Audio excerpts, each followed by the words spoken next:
당신도 친구 없이는 못 살겠다고요? 그런데 30년 지기 친구들이 어느 날 갑자기 연락이 끊긴다면 정말 견딜 수 있을까요? 네, 실제로 하버드 대학 연구에 따르면 인간관계가 단절된 사람은 수명이 30% 감소한다는 충격적인 결과가 있어요. 그런데 200년 전 조선의 위대한 철학자 정약용은 이미 이 문제의 해결책을 알고 있었습니다. 이 영상 단 15분만 투자하시면 인간관계의 불안에서 벗어나 혼자서도 단단한 삶을 살 수 있는 비밀을 알려드립니다. 정약용의 지혜가 당신의 인생을 완전히 바꿔놓을 거예요. 영상이 마음에 드신다면 지금 바로 화면 오른쪽 밑에 있는 구독과 좋아요 꾹 눌러주세요. 알림 설정까지 해두시면 매주 올라오는 삶의 지혜를 놓치지 않으실 수 있습니다. 우리는 살면서 얼마나 많은 사람들과 관계를 맺고 헤어지게 될까요? 어린 시절 친구, 학창 시절 친구, 직장 동료, 그리고 인생의 여정에서 우연히 만나게 된 소중한 인연들. 이 모든 관계가 우리 삶에 어떤 의미를 지니는지, 그리고 나이가 들어감에 따라 이런 관계들이 어떻게 변화하는지 생각해 본 적 있으신가요? 특히 사람들과의 관계에 의존하며 살아가던 사람이 어느 날 갑자기 모든 친구와의 연락이 끊어진다면 어떤 일이 벌어질까요? 이러한 상황은 단순한 외로움을 넘어서 우리 정신과 영혼에 깊은 상처를 남길 수 있습니다. 정약용 선생은 그의 저서, 목민심서와 다산시문집 등을 통해 인간관계의 본질과 진정한 친구의 의미에 대해 깊이 있는 통찰을 남겼습니다. 그는 18세기 조선이라는 시대적 배경 속에서도 인간의 본성과 관계의 중요성에 대한 보편적 진리를 꿰뚫어 보았습니다. 벗은 나의 또 다른 자아이다. 정약용 선생의 이 유명한 말은 친구란 단순히 함께 시간을 보내는 사람이 아니라 나를 완성시켜주는 존재임을 시사합니다. 하지만 현대 사회에서 우리는 진정한 벗을 얼마나 가지고 있을까요? 소셜미디어의 수백 명의 친구들 사이에서 진짜 나의 또 다른 자아라 할 수 있는 사람은 몇이나 될까요? 오늘 이 시간을 통해 정약용 선생의 가르침을 바탕으로 진정한 친구, 관계의 의미와 그것이 우리 삶에 미치는 영향, 그리고 나이가 들어감에 따라 관계의 변화에 어떻게 현명하게 대처할 수 있는지에 대해 살펴보겠습니다. 정약용 선생은 18년간의 유배 생활 동안 많은 친구들과 멀어질 수밖에 없었습니다. 그러나 그 시간 동안 그는 오히려 자신의 내면을 깊이 들여다보고 참된 인간관계의 본질에 대해 깊이 성찰했습니다. 그의 경험과 지혜는 오늘날 관계의 단절과 외로움을 경험하는 현대인들에게 큰 위로와 지혜를 제공합니다. 사실 친구가 없으면 큰일이 날 것 같아도 실제로는 오히려 친구 때문에 큰 일이 일어나기도 합니다. 또한 학창시절 친구들은 만나봐야 일상 대화나 근황 토크 정도에 불과해서 피로감을 느끼는 분들도 많습니다. 전부는 아니지만 일부 친구들은 대부분 자기 이득 및 이용 가치가 있으니까 만나기도 합니다. 경조사를 위해 친구 관계를 유지하는 분들도 있고 친구 많은 걸 자랑하기 위해서 친구를 많이 만드는 분들도 있습니다. 하지만 이는 다 부질없는 행동입니다. 특히나 내가 힘들 때 친구가 도와줄 거라는 생각은 절대 하지 않는 것이 좋습니다. 이런 친구 관계와 관련하여 정약용 선생님은 다음과 같이 말했습니다. 좋은 친구를 사귀기도 어렵지만 그 관계를 유지하는 것 또한 어렵다. 심지어 오랜 시간 동안 친구였다 할지라도 서로 멀어질 수 있다. 이는 서로의 학문적 이해도나 믿음의 차이 때문에 서로 우열을 다투다 멀어지는 경우도 있다. 진짜 친구란 소중하게 생각하는 가치를 함께 나눌 수 있는 존재이다. 친구란 서로를 격려해주며 가능한 것을 이루어가며 나 자신을 알아주는 사람과 함께 세상을 나아가는 것이다. 이처럼 좋은 친구를 사귀고 유지하는 것은 어렵고 오랜 시간 친구였어도 멀어지는 것은 자연스러운 현상이라는 것을 인지하는 것만으로도 관계에 도움이 될 것입니다. 정약용 선생님이 말하는 진정한 친구는 그리 많지 않을 것입니다. 한 명이라도 있다면 정말 복받은 것입니다. 서로 격려해주며 가능한 것을 이루어가며 나 자신을 알아주는 사람은 오히려 배우자가 더 가까울지도 모르겠습니다. 배우자가 최고의 친구라는 말과도 일맥상통하는 것 같습니다. 사실 친구라는 것이 특정 시기에는 매우 중요합니다. 주로 10대, 20대 학교를 다닐 때 말이죠. 하지만 사회생활을 시작하면서 점차 친구 관계보다는 직장 동료 관계가 중요해집니다. 하지만 시기와 상관없이 중요한 관계는 오로지 자신과 가족밖에 없는 것 같습니다. 특히 가족 관계에선 부모 자녀 관계, 배우자와의 관계가 제일이고 모든 관계를 통틀어서는 자신과의 관계가 가장 중요합니다. 우리 대부분은 고독과 외로움을 두려워하고 심하게는 혐오하기까지 합니다. 하지만 자신과의 관계의 진척을 위해서는 고독과 외로움을 마주해야 하지 않을까요?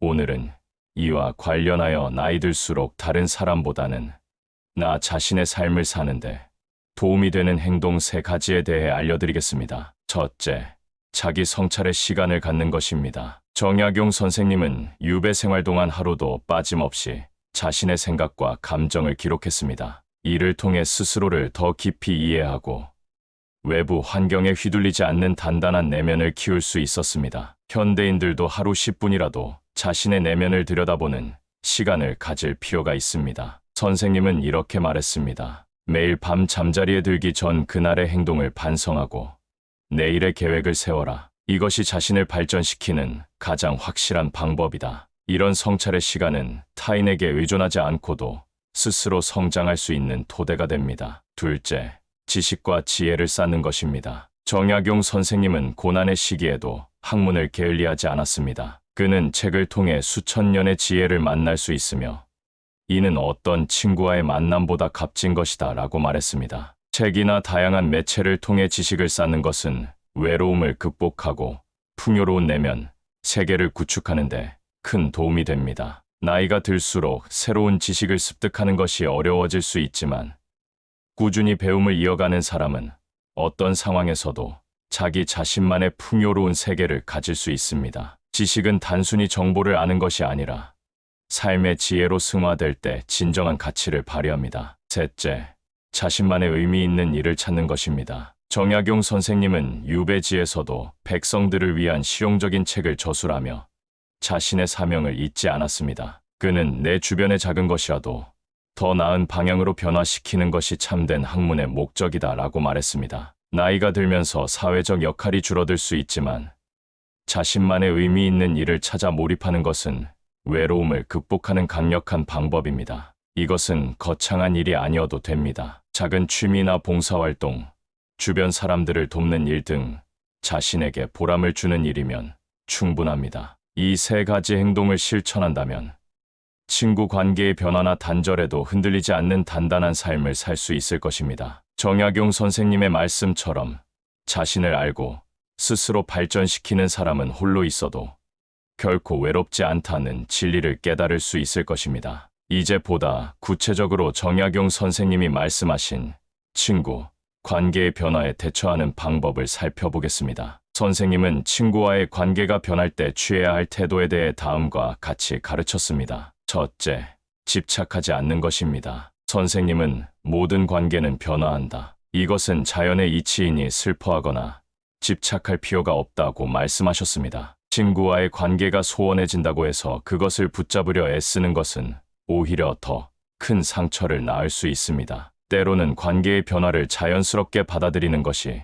더 현명할 수 있습니다. 둘째, 감사함을 간직하는 것입니다. 선생님은 함께했던 시간의 가치를 기억하고 감사하라. 그것이 진정으로 그 관계를 존중하는 방법이다라고 가르쳤습니다. 지금은 멀어졌더라도 과거의 그 친구가 내 삶에 가져다 준 긍정적인 영향과 추억에 감사하는 마음을 갖는 것이 중요합니다. 셋째, 열린 마음을 유지하는 것입니다. 인생의 여정에서 떠난 이도 있지만 새롭게 만날 이도 있다는 선생님의 말씀처럼 과거의 관계에 사로잡혀 새로운 인연의 가능성을 차단하지 않는 것이 중요합니다. 나이가 들었다고 해서 새로운 관계를 맺을 기회가 없는 것은 아닙니다. 이러한 가르침은 오늘날 SNS 시대를 살아가는 우리에게 더욱 중요한 의미를 가집니다. 과거의 친구들과 온라인으로 손쉽게 연결될 수 있지만 그것이 반드시 의미 있는 관계로 이어지지는 않습니다. 오히려 진정한 관계의 본질을 놓치게 할 수도 있습니다. 정약용 선생님은 18세기를 살았지만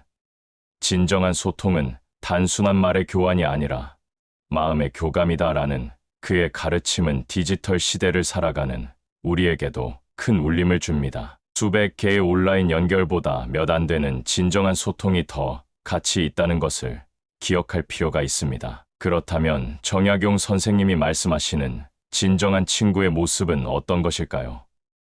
선생님은 다음과 같은 특징을 가진 사람을 진정한 친구로 보았습니다. 첫째, 서로의 허물을 바로잡아 주는 사람입니다. 선생님은 나의 잘못을 지적해 주는 이가 진정한 것이요. 내 말에 항상 동조하는 이는 오히려 나를 해치는 자다라고 말씀하셨습니다. 진정한 친구는 듣기 좋은 말만 하는 것이 아니라 필요할 때 쓴소리를 할 수 있는 사람입니다. 둘째, 어려울 때 함께하는 사람입니다. 부귀할 때 찾아오는 이는 많으나 공궁할 때 남아있는 이가 진정한 것이다 라는 말씀처럼 정말 힘들고 어려운 시기에 곁에 있어 주는 사람이야말로 참된 친구라 할 수 있습니다. 셋째, 서로의 성장을 도모하는 사람입니다. 서로가 서로를 더 나은 사람으로 만들어주는 관계가 참된 것이다 라는 가르침은 오늘날에도 큰 울림을 줍니다. 진정한 친구는 서로를 끌어내리는 것이 아니라 함께 성장하고 발전할 수 있도록 돕는 존재입니다. 이러한 진정한 친구의 모습을 생각해보면 우리는 얼마나 많은 진짜 친구를 가지고 있는지 깊이 생각해 볼 필요가 있습니다. 그리고 스스로도 과연 다른 이에게 그런 친구가 되어주고 있는지 성찰해 봐야 합니다. 정약용 선생님은 유배 생활 동안 많은 친구들과 멀어지면서도 오히려 그 시간을 통해 더 깊은 자기 성찰과 내면의 성장을 이루어냈습니다. 그는 이런 경험을 바탕으로 외로움은 두려운 것이 아니라 자신을 더 깊이 만나는 기회라고 말씀하셨습니다. 또한 선생님은 나이가 들면서 친구 관계가 변하는 것에 대해 다음과 같은 통찰을 남겼습니다. 젊은 시절의 친구는 열정을 함께 나누지만 노년의 친구는 지혜를 함께 나눈다. 두 시기의 친구 모두 소중하나 그 성격은 다를 수밖에 없다. 이는 나이가 들면서 우리의 관계 패턴이 변하는 것이 자연스러운 현상임을 보여줍니다. 젊은 시절에는 많은 친구들과 활발하게 교류하면서 다양한 경험을 쌓지만 나이가 들수록 소수의 깊은 관계에 집중하게 되는 경향이 있습니다. 그렇다면 나이가 들면서 친구 관계가 줄어드는 것을 어떻게 받아들여야 할까요? 정약용 선생님은 이에 대해 수량보다 질을 추구하라고 조언했습니다. 많은 친구를 가지는 것보다 진정으로 의미 있는 소수의 관계에 집중하는 것이 더 중요하다는 것입니다. 또한 선생님은 나이 들수록 자기 자신과 더 친밀해져야 한다고 강조했습니다. 외부의 관계에만 의존하는 것이 아니라 자기 자신과의 관계를 깊게 발전시키는 것이 중요하다는 의미입니다. 이제 정약용 선생님의 가르침을 현대 사회에 적용해 보겠습니다. 디지털 시대를 살아가는 우리는 어떻게 관계의 변화에 대처하고 진정한 내면의 평화를 찾을 수 있을까요? 첫째, 디지털 디톡스의 시간을 갖는 것입니다. 정약용 선생님은 고요함 속에서 자신의 목소리를 듣는 것이 중요하다고 말씀하셨습니다. 현대인들은 끊임없는 알림과 메시지에 시달리며 진정한 고요함을 경험하기 어렵습니다. 하루에 몇 시간이라도 디지털 기기를 멀리하고 자신의 내면의 소리에 귀 기울이는 시간을 가져보세요. 둘째, 깊은 관계에 투자하는 것입니다. 1000명의 지인보다 1명의 진정한 것이 더 가치 있다는 선생님의 말씀처럼 많은 온라인 친구를 모으는데 시간을 쓰기보다는 정말 의미 있는 몇몇 관계에 깊이 투자해 보세요. 진정한 교감은 양이 아닌 질에서 온다는 것을 기억하세요. 셋째, 자연과 함께하는 시간을 갖는 것입니다. 정약용 선생님은 유배지에서도 자연을 관찰하며 큰 위로를 얻었습니다. 자연은 가장 위대한 스승이자 친구다라는 그의 말씀처럼 자연 속에서 시간을 보내는 것은 마음의 평화를 찾고 내면을 풍요롭게 하는 좋은 방법입니다. 넷째, 감사의 마음을 기르는 것입니다. 선생님은 매일 감사할 것을 찾는 사람은 결코 외롭지 않다고 말씀하셨습니다. 매일 작은 것에도 감사하는 마음을 갖는 습관은 외로움을 극복하고 긍정적인 마음가짐을 유지하는 데 큰 도움이 됩니다. 다섯째, 삶의 의미를 고민하고 추구하는 것입니다. 의미 있는 삶을 사는 이는 홀로 있어도 충만하다는 선생님의 말씀은 진정한 행복이 외부가 아닌 내면에서 온다는 것을 보여줍니다. 자신만의 삶의 목적과 의미를 찾고 그것을 위해 노력하는 것은 어떤 관계보다 깊은 만족감을 가져다 줄 수 있습니다. 정약용 선생님의 유배 생활은 우리에게 중요한 교훈을 줍니다. 원치 않는 고립과 단절을 경험했지만 그는 그 시간을 자기 성찰과 내면의 성장을 위한 기회로 삼았습니다. 그리고 그 결과로 후대에 큰 지혜를 남겼습니다. 우리도 나이가 들면서 친구 관계가 줄어들고 변화하는 것을 두려워하기보다는 그것을 자연스러운 삶의 과정으로 받아들이고 내면의 성장을 위한 기회로 삼을 수 있습니다. 정약용 선생님의 말씀처럼 진정한 평화와 행복은 외부의 관계가 아닌 내면에서 찾을 수 있다는 것을 기억하세요. 마지막으로 정약용 선생님은 우리에게 이런 메시지를 전합니다. 인생의 모든 순간은 배움의 기회다. 친구와의 만남도, 이별도, 외로움도 모두 우리를 더 깊고 풍요로운 존재로 만들어준다. 이 모든 경험을 통해 더 현명하고 자비로운 사람이 되는 것이 삶의 진정한 목적이다. 이처럼 정약용 선생님의 가르침은 18세기를 넘어 오늘날의 우리에게도 깊은 울림을 줍니다. 관계의 변화와 외로움이라는 보편적 인간 경험 앞에서 우리는 선생님의 지혜를 통해 더 단단하고 풍요로운 삶을 살아갈 수 있을 것입니다. 이제 지금까지의 내용을 간략히 정리해 보겠습니다. 1점. 친구 관계는 나이가 들면서 자연스럽게 변화하고 줄어듭니다. 이는 두려워할 일이 아니라 인생의 자연스러운 과정입니다. 2점. 진정한 친구란 어려울 때 함께하고 필요할 때 쓴소리를 해주며 서로의 성장을 돕는 사람입니다. 이런 친구는 많지 않지만 한 명이라도 있다면 큰 축복입니다. 3점. 나이가 들수록 외부 관계보다 자신과의 관계가 더 중요해집니다. 자기 성찰, 지식과 지혜 쌓기, 의미 있는 일 찾기를 통해 내면의 풍요로움을 키워야 합니다. 4점. 디지털 시대에는 양보다 질을 추구하고 깊은 관계에 투자하며 자연과 함께하는 시간을 가지는 것이 중요합니다. 5점. 외로움은 두려운 것이 아니라 자신을 더 깊이 만나고 내면의 성장을 이루는 기회입니다. 정약용 선생님의 이러한 가르침은 수백 년이 지난 오늘날에도 여전히 우리 삶의 깊은 통찰과 지혜를 제공합니다. 친구 관계의 변화와 단절을 경험하는 현대인들에게 선생님의 지혜가 큰 위로와 지침이 되길 바랍니다. 오늘의 영상이 도움이 되셨다면 화면 오른쪽 아래에 있는 무료 구독 버튼과 좋아요 버튼을 꾹 눌러주시기 부탁드립니다. 여러분의 작은 관심이 더 많은 분들에게 정약용 선생의 지혜를 전하는데 큰 힘이 됩니다. 다음 영상에서는 정약용의 자기 성찰의 기술에 대해 알아보겠습니다. 감사합니다.